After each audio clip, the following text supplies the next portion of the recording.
to create a platform where the public that we serve to evaluate the services that we offer them. And not just evaluation, but also to be able to cause all the leaders at different levels to follow up and also to address different issues. Because as you know, Ministry of Health is delivered through two systems, the central government and local government. Central government has its own mandate and local government has its own mandate. Many times we are called upon when a facility X in a particular district, there's something that is happening, and then they call us, or Ministry of Health has not provided, or the health worker here in Health Center 4 has done this, or is not there, is not working, or blah blah blah blah. Now, people need to know that the systems that we operate in government, these two systems, are completely, we have different areas of our jurisdiction.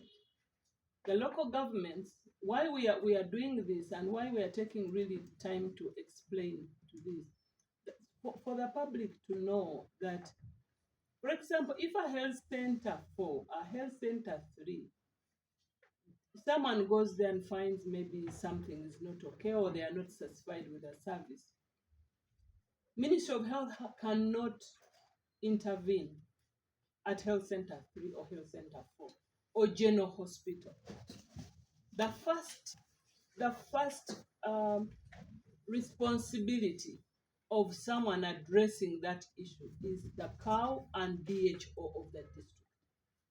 They are the ones actually the bosses of those facilities.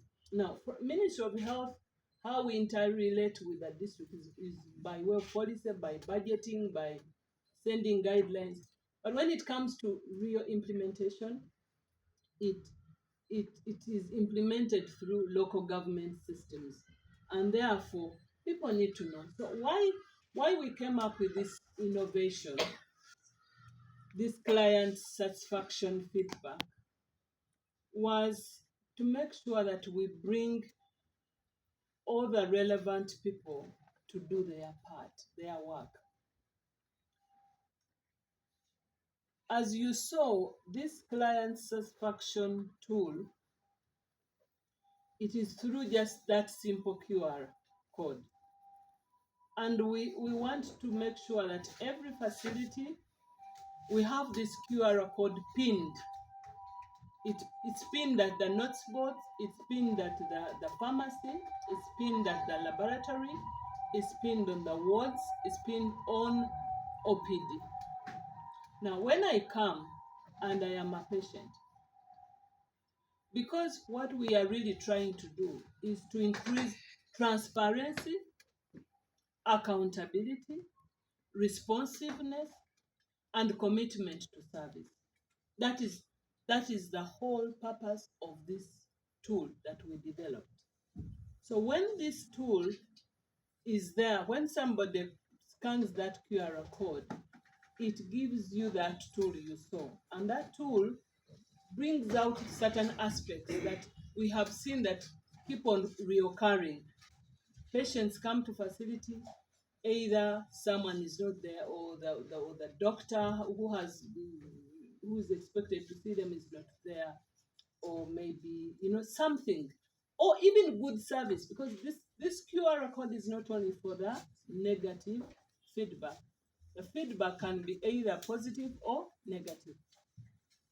But should it be, if either way, if it is a good feedback, we want also the leaders in that, if, for example, if someone has been performing diligently, this is evidence to show that actually you are exceptional.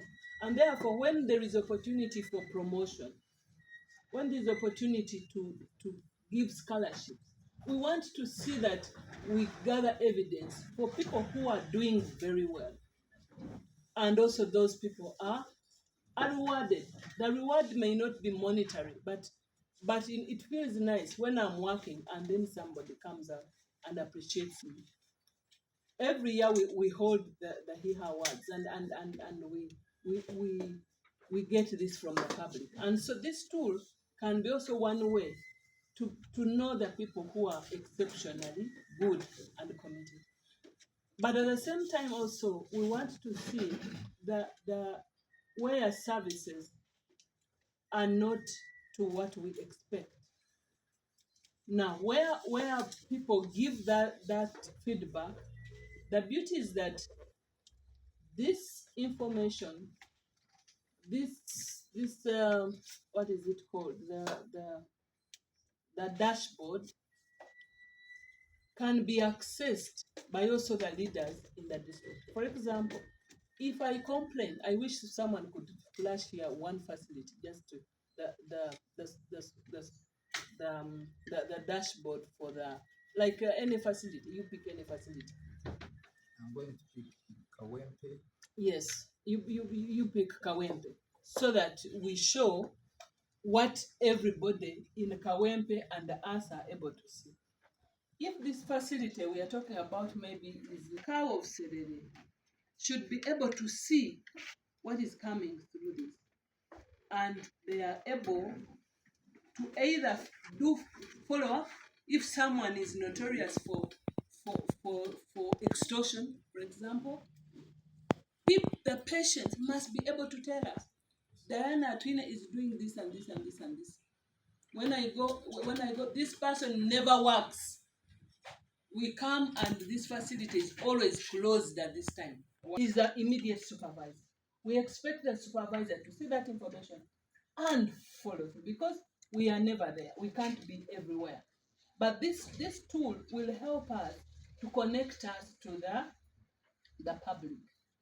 And this will really help us to improve on even the people who are supposed to, like now, if I complain that so and so is extorting money from me in this facility, or this midwife is always demanding money. Now, the in charge of that facility should be able to see that information and take action. Way of either warning that person, and if the practice continues, we exit this person. We cause the cow to submit the names to the district service commission so that these people are dealt with. If it is within the central government, like now our hospitals, like regional referral hospitals, the director of the hospital should be able to see this and take action wherever he needs to take action. Of course, there are certain things that we may not be able to do. For example, if the budget is not sufficient to cover all the medicines, but we must be able to ensure that as much as possible, we avoid polypharmacy, because that is also one thing I'm going to talk about in the other in our facilities. So the director of the hospital should be able to address those issues at the first point of entry. If that director does not address those things, because that is a performance indicator. It is a performance indicator of a leader in a hospital. You must see a way of addressing them. The ones that are beyond you, let me say budgetary issues, that you should be able to have regular interface with the public and say, because like in Chirudu, they normally hold the what is it called? They meet, they once in a while they call the people and discuss with them the range of services they offer, the where even they're having challenges. That way people will understand. But if I come to a facility and I'm prescribed and I'm taken care of, but the explanation is that, the medicines are done. They are done. We don't have sufficient medicines because the people are more and the budget is limited. That person will go and buy medicines very comfortable without really. The problem is that when it becomes, perennially present. So this tool, we just want the people to know about it. We want the people to use it.